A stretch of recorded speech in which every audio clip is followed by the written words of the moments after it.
The richest man in the city offered him a gift worth a year's wages. Everyone told him he would be a fool to refuse it. Taking it would have quietly destroyed him. This is how one young trader saw the trap that everyone else was blind to. Arin was young, talented, and poor. He sold cloth from a small stall and owed money to no one, which in that city made him rare. Marcus was the opposite. He owned half the harbor, and every man who worked it owed him something.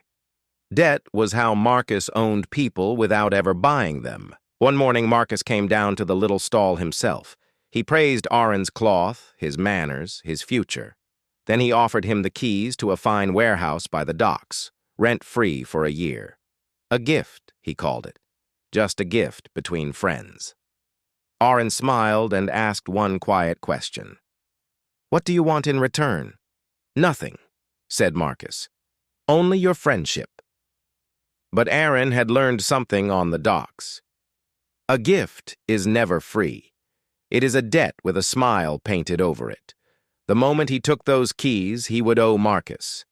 And a man who owes you will not vote against you, will not undercut you, will not say no when it matters. Arin watched the other merchants who had taken Marcus's gifts. They lived in fine houses they did not own. They agreed with everything Marcus said. They had been given everything, and so they had become nothing. The leash was made of gold, but it was still a leash, so Arin gave the keys back. "Thank you," he said.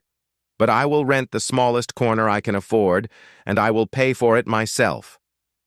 Marcus laughed, certain the boy would fail.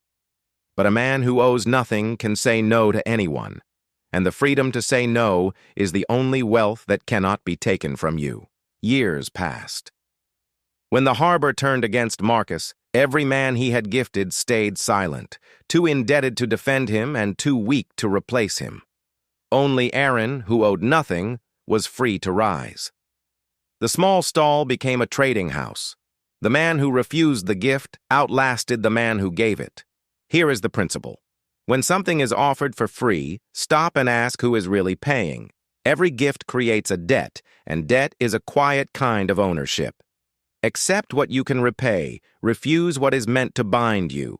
The free thing is rarely free. The price is simply hidden until the day they come to collect. If this helped you see clearer, subscribe and stay close. Next time, the story of the servant who quietly became more powerful than the king. You will not believe how he did it.